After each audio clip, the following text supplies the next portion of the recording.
Alright, people, it is the 9 o'clock hour. We got started a little bit late, you know.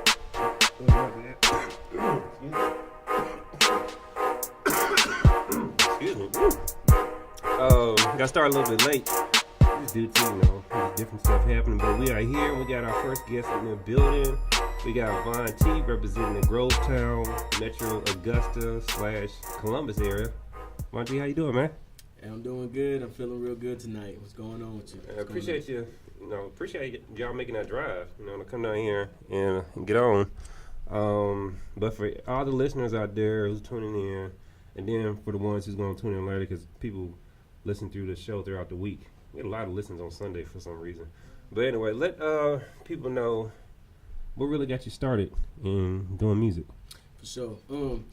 Well, I started doing music a long time ago. I feel like when I was a kid, I used to it's funny, but I used to play like Sega Genesis. I used to play like little video games and stuff like that. And I used to play the games. I used to find myself listening to the music in the settings section instead of actually playing the video game. And then when I started listening to music like that, I really started to realize I like music a lot. And then got into a lot of trouble in high school, so I used to do I used to hang out with a lot of the knuckleheads in high school, and all we used to do was beatbox, and used to just freestyle and rap, and I used to be the one that actually used to beatbox on the desk. I never used to do the lyrics, but I used to provide the beat either with my mouth or with the desk, and I used to just provide that beat, and then I was like, man, these dudes sound hot, I want to figure out how can I express myself other than beats where people can actually hear what I got to say instead of just, my beatbox or the beat that I make with my hands.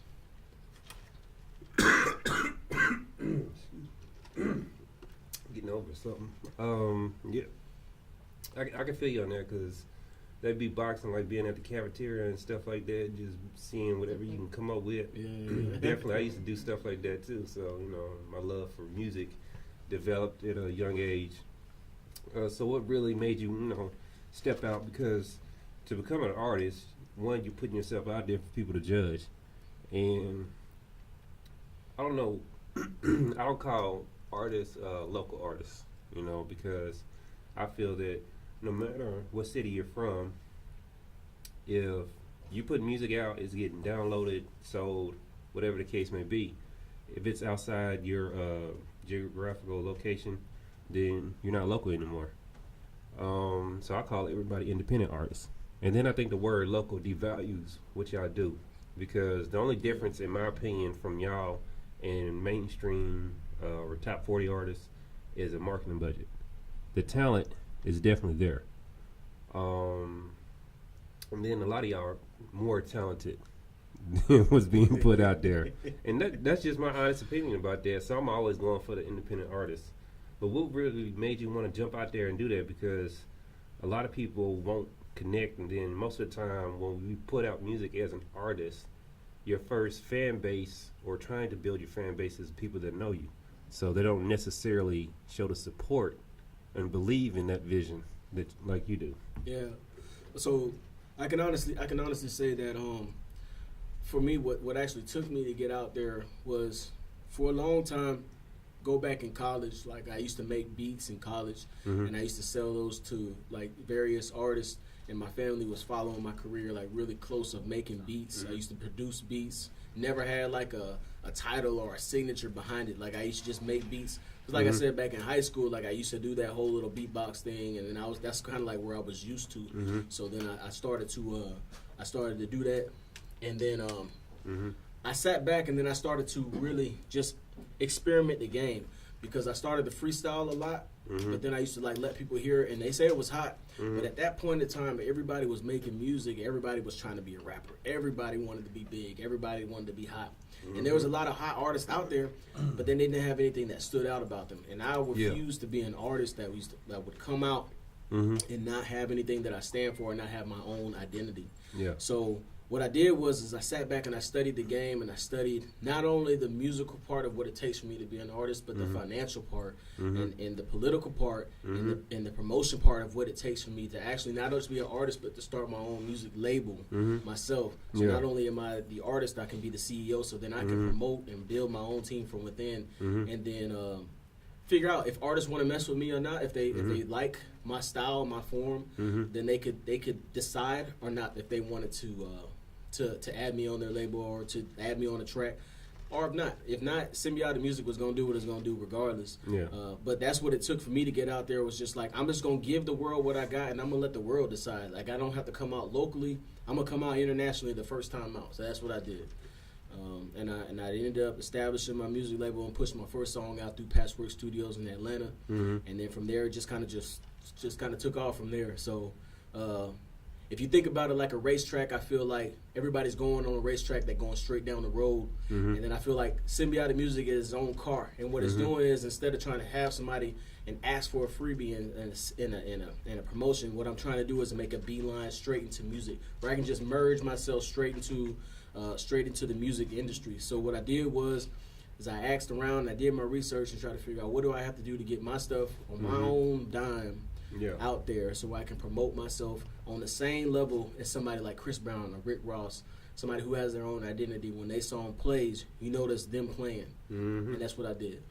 I love that, right? Because I run across a lot of artists, but they don't do what you just said, research, figuring out what it is, the business side.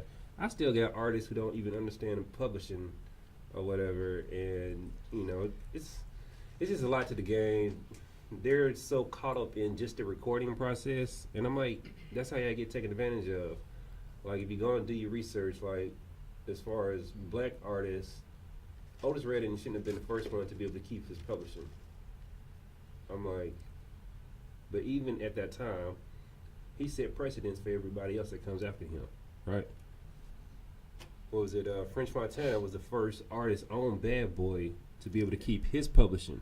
Now, if you think about Bad Boy and their long career of having well-established acts on their roster, why is he the first one to be able to broker a deal where Bad Boy doesn't get any of his publishing? I'm like, no one wants to study the game and see what it really takes to put yourself out there. So the fact that you're saying that, I think that's going to give you a whole lot of legs up on a lot of people, and you'll be able to move and take advantage of opportunities that just come because you're studying the game. You're really understanding how to put all these different pieces together to make the whole puzzle, as opposed to people getting contracts, then they getting bad situations and taken advantage of, but then they might be talented, but due to the bad experience, they quit their craft and they don't offer their talent to the world anymore, and they stop chasing their dream. And I don't want artists to do that. That's why I try to do a lot of different things, to where I'm always doing blogs or putting out information with videos and stuff, and trying to tell artists, like, look, I just went through this whole spiel with Sound Exchange and making sure that the artists go and sign up for that, because this is a lot of money that they pay out every year. And I'm like, if you're the artist and the songwriter and the copyright owner, you fall in all three categories. So you need to be registered with your ASCAP, BMI, CSAC on that side. You need to be registered with Sound Exchange, because that's where those copyright checks are going to come in from, and being a featured artist. Tell people, like, because I recorded as well. I still record every now and then, but I didn't jump into it to be the artist. I jumped into it so I can go through the experience, so then I could tell other artists, like, look, this is what you really need to do to get paid. I still get checks. I got a Sound Exchange check. What was it, back in March? It's sitting in my P.O. box. I go and okay, cool. I was finally wondering when that's gonna pay me, because I knew I was doing stuff to get paid or whatever. But you got to hit that formula or whatever, and a certain amount of threshold for them to cut those checks. But it's sitting there from a song I did back in 2010. Like, actually, my very first single that I put out, I had everything registered, copyright, everything, so can't nobody take advantage of the situation. And then I put it out there, spent money, thousands of dollars on promoting it. Brazil, somebody in Brazil picked up on it, so they used it or whatever, so they had to cut me a check. So I was like, cool, hey, more power to it. And I love international money too.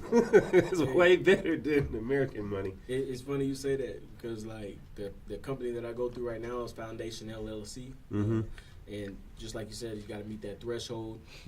I never expect plug to do as good as it did do, but it actually did pick up a lot of steam, and I think it was just because my style is different.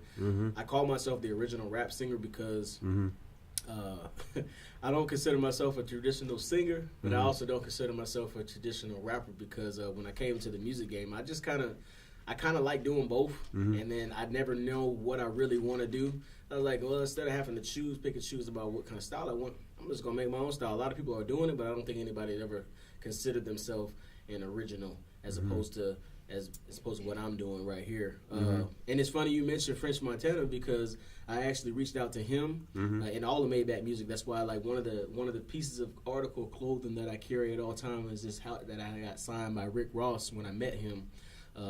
And this is before he even knew what I wanted to do. But I've been actually reaching out to Maybach Music for a while now, trying to get them to listen to my music or trying to get them to listen to my image and trying to see about if I was a good fit for their organization as well. I've been reaching out to Meek Mill, Rick Ross, French Montana, Gunplay. So I've been reaching out to those dudes, trying to get them to just listen to my song, letting them know that I'm not looking for a handout. Regardless of whether or not I get signed to a major label, I'm going to make it anyway because it's just my passion. It's what I like to do. I like to give music back to the people. Yeah. But it's funny you mentioned Frenchie because I actually ended up sending him a message on Instagram, Twitter, and Facebook about my music. So yeah, and I think people like him and Rick Ross, there's no complaints about Rick Ross. Like, I think he does great business. There's never been an artist complaining about him. Now, there's been some other, artists that people complain about or whatever, but I think when you really a boss and making boss moves or whatever, the people that are around you that's at the table should be eating as well, And I'm not trying to say, like you said, people don't need handouts or whatever, but at the same time, you need to make sure that you curate a situation where they can take advantage of the opportunity, But as far as, I guess, what you're wanting to do within, I guess, the next couple of years or so, are you still building Symbiotic Music into a pioneer label to then transition and do like a partnership situation, or? So I just talked to my music team the other day about where I'm trying to go with Symbiotic Music, which I opened up back in October of last year, which I actually established the music label first before I actually made my single. So I wanted to make sure, like, before I did any of the recording stuff, I wanted to make sure I get like myself established first and let everybody know that I'm the artist and I'm the CEO of Symbiotic Music. And what I intend to do is, what I want to do is, I want Symbiotic to sign to a major label that can cut Symbiotic Music the check that will guarantee that Symbiotic Music will make money back for that label. But if Symbiotic Music signs under another label, I'm perfectly fine with that too, as long as it's within the realms of whatever we discuss to make sure that we all benefit from it. Because I know that I'm an artist. I got a lot of people who try to reach out to Symbiotic Music who want to sign under me. I let them know that I'm not signing artists right now. Not until Vontae gets himself up off the ground, which I'm already kind of on the way there. I've done a lot of performances. I've won a lot of radio shows so far in Atlanta. Out here in Macon, a couple in Columbus, Georgia. I've been featured on a lot of other performances. I was actually supposed to open up for the Amigos in Columbus, Georgia. That fell through. I was overbooked, and then another performance actually fell through. That was in Columbus, Georgia as well.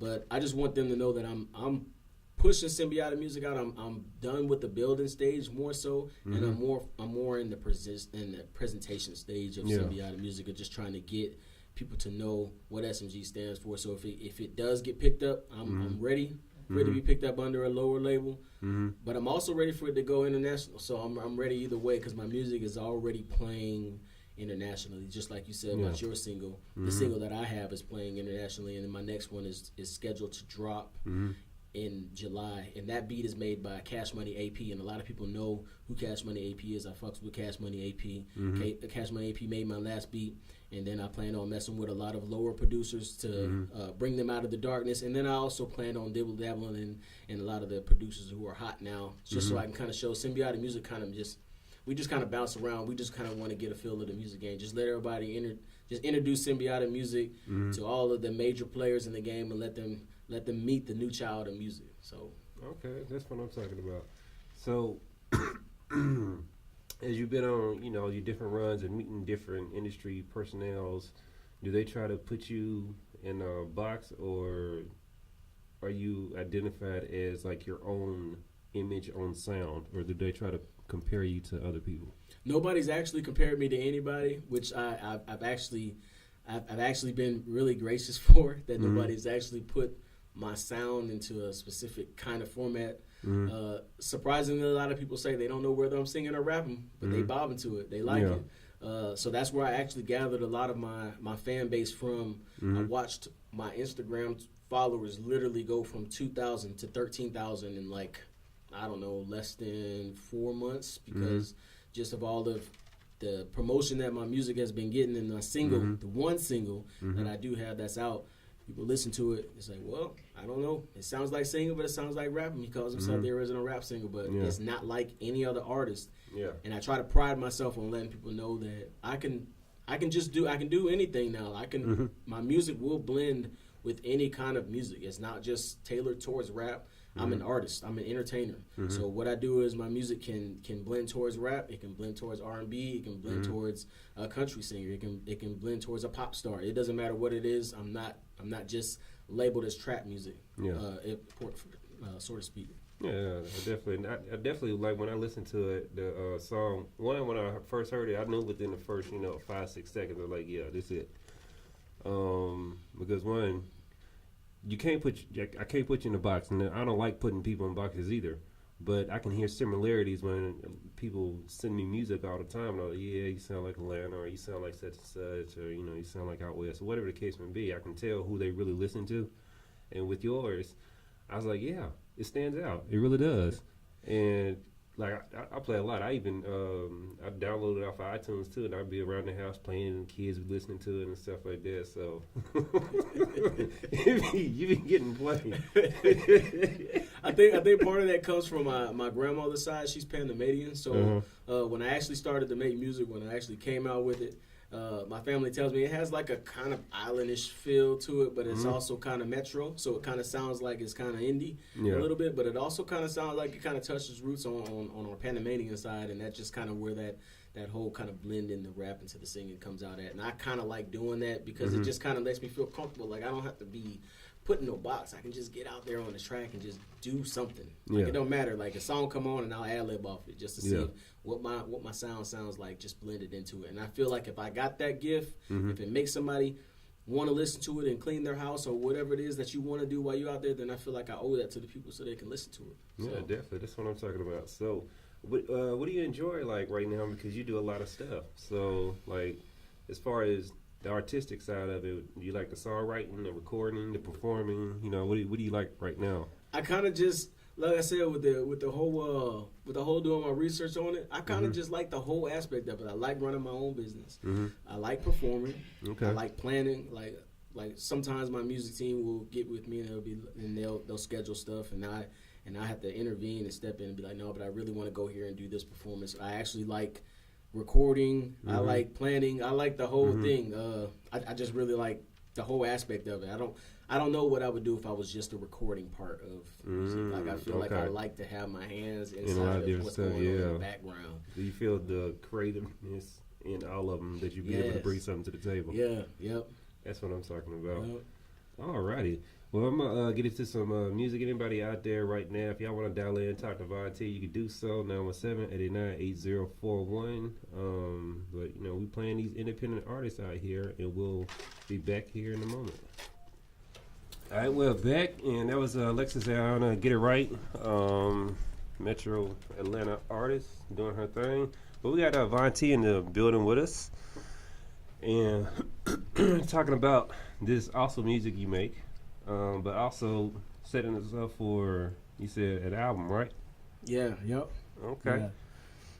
Yeah. Full album? Or? It's going to be a full album. It's actually going to have a couple of skits in there, too. Okay, so you're going back to skits. That's what I'm talking about. So like I said before, like the research that I've done before, going back to a couple of the artists that I actually look up to, which is like Ludacris. I remember when his album came out, I think he had a couple of skits in some of his. Yeah. What I really pushed to my music team was that when I come out with my first song, I don't want it to be a flimsy disc. I don't want it to be something that you see on the side of the gas station. Yeah. Like mine's gonna be a full album. So when you push it out, you know that Symbiotic Music supports its artists. Yeah. So when people actually see that, then they know that if you're messing with Symbiotic music, you're messing with quality stuff. Yeah. It's going to have an album. It's going to have an intro. It's going to have a skit. It's going to have an outro. Okay. So it's going to have the whole deal when it come out.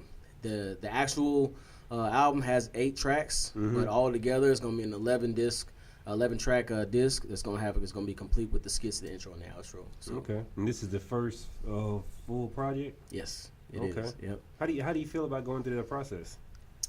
Surreal, actually, because I just never thought that I would be actually making an album. You know, a lot of people were like, okay, well, you should make the album and push it out. And then like I said before, with the research that I did, I was just like, well, what I'm gonna do is I'm gonna push out track by track until it start to pick up steam, and then after that, then we'll release the album after we get a little bit of traction. But I want people to get used to Vontae. I want them to hear Vontae. I want them to know about what I stand for, where I'm from. I want them to kind of inquire a little bit about me first. So it does feel kind of surreal, but I do push TTHT out there. The tables have turned, so people kind of just know to be looking out for it. Songs that are coming out are part of the album. But in the meantime, if artists do want to feature me on the track, or if we want to do any kind of sideline off projects, like, I'm completely available. I'm easy to use. I'm user friendly. I'm able to be on anybody's track if they want to just kind of spice their album up a little bit, just get a different feel for it. I'll definitely add that spice to their album for them. So. Okay, yeah, because I had one of my homeboys who I'm actually a partner with. I have like 5 different businesses that I'm entangled with. Not for real. Like, being an entrepreneur is my job. And he was listening to your song or whatever. He said he liked your song or whatever. And he said he's down to collab and all that stuff. So I'll definitely get y'all to link up and see, whether it happens. Okay. I had a good question too. Prior to that, my mind just be going back and forth. That's what happens when you got a lot of good ideas going on in your head. They just fly through. I got it now. How does it feel to manage this whole process and everything? Because you have to wear many different hats. So you have to go from like artist to CEO to having different people on your team doing different things and making sure they're hitting their objectives. Because at the end of the day, the bigger you get, the more they gonna get too. Right. So it's really not it's really not that big of a change from what I used to do. I did spend some time in the military, so for me to know how to run individuals to do what I need them to do is not really that hard. It's actually the military kind of sets you up with an easy transition over to running your own business because you're used to having your go-to people and you're used to having your go-to contacts and you're used to interacting with outside agencies and businesses and knowing the business aspect of it before you have fun. It's always business over pleasure first, so I always remember that when I start diving headfirst into this music thing. I know that the benefits are going to come on the back end, not the front end. So when that being said, when I deal with organizations and I deal with my individuals, my music team, I always make sure that I make every individual who works with me or for me feel like they're important and their opinion matters, because it does. I'll never shut anybody down. I'm not disrespectful to anybody's opinion. I always let them know that's a good idea, but maybe we need to do this. And if it sounds like it makes sense, I'll bounce it off of them. And if it doesn't, then we go ahead and do what they got to do. A lot of times, a lot of my security and a lot of my individuals who work with me, they give me an idea, and I'll be like, I don't think I really want to with that. And then they actually tell me why it makes sense. I'm like, okay, that makes sense. We can run with it. So I just kind of treat them on the human aspect, and then that's what kind of enables me to run that business. It just makes it seamlessly easy for me. Really. Yeah, well, I think a lot of creatives aren't like you're like a hybrid, really, because you understand the logistical side or logical side, but then you're also in a creative space. So both hemispheres of your brain or whatever going back and forth, connecting or whatever. When you deal with creatives, they're really left-brained type of people, and that's why they have difficulty with the business side of something that they create. I tell artists all the time, like, look, you create this. You're creating this, whatever, and you want people to receive it, but you have to put it out there, and when you put it out there, you have to let it go. You can't keep holding on to it, because it won't take off and do what it's supposed to do if you keep, if you're keeping your reins on it or whatever. You see what I'm saying? Yeah. Once you put it out there, it's not yours anymore. You see what I'm saying? Yep. So because you have some artists who won't even license their songs on particular things. And I'm like, man, all that money you get from that, you better let that song go. Because I'm like, you're still the owner of it. You're still going to benefit, but like you said, on the back end. But they're so caught up in the creative aspect of what they've done that they won't let the baby get off and crawl or let the baby walk or whatever. It's like raising a child or whatever. You just gotta let the child eventually start doing what they're doing. And it's funny that you say that because like when I first came out with the plug, like my music team was saying, we don't need to mess with any middleman right now. Like you got something here, if you let it go without going through all the proper procedures of letting it, of getting it registered, of getting it, getting Symbiotic music behind it, it'll probably end up getting stolen. But just like you said, I had to let it go. So eventually I was just like, after we go out of patchwork and we get this thing recorded, I'm ready to let it go. I'm ready to push it out there and see what it do. I'm ready to let the baby crawl and just see how it goes. And it actually has been going from a crawling to a walking to slightly jogging phase right now, so it's actually going really well. It was a good risk that we took, just like you said. Just let it go, and I'm gonna let the people decide if they like it. If they don't, they'll tell me. And if they do like it, they'll tell me, which they've been telling me. They go to my YouTube page right now. It went from literally 5 subscribers to 700 right now. So I'm just like really feeling dope, though. Because those people feel connected to you and feel that you have value because you're taking up their time. You see what I'm saying? And that's how we all have the same amount of time. We all got different resources, but same amount of time. Don't nobody have more time than others. So for people to subscribe and want to know what's happening with you, I think that's awesome. That's dope. I think the biggest thing that I got, I think the biggest thing was when I was featured on one radio competition, and I think before the song even ended, the dude on the other end of the radio, which was like it was live, so you can kind of see. He was like, "Oh man, the plug has hit over 100 likes. And the song ain't even ended yet." And I think everybody else was like maybe on 35, maybe 40 likes. And song came out of nowhere. I'm not even part of that city, so I felt like that was really the people speaking. They just they liked the song. They liked the artist. They didn't know me, but it just came in, just did some big numbers, and I appreciate the love. So what's been your biggest geographical market right now then? Honestly, it's really hard for me to really pinpoint because it ain't just geographically, but all different age groups like it too. Like my style too. Like I'll listen to the kids. We'll be singing and rapping my one single, but then the old people who don't really even know what I'm saying, they don't even really understand my lyrics, and they'll tell me that they don't understand what I'm saying, but I'm rocking with it.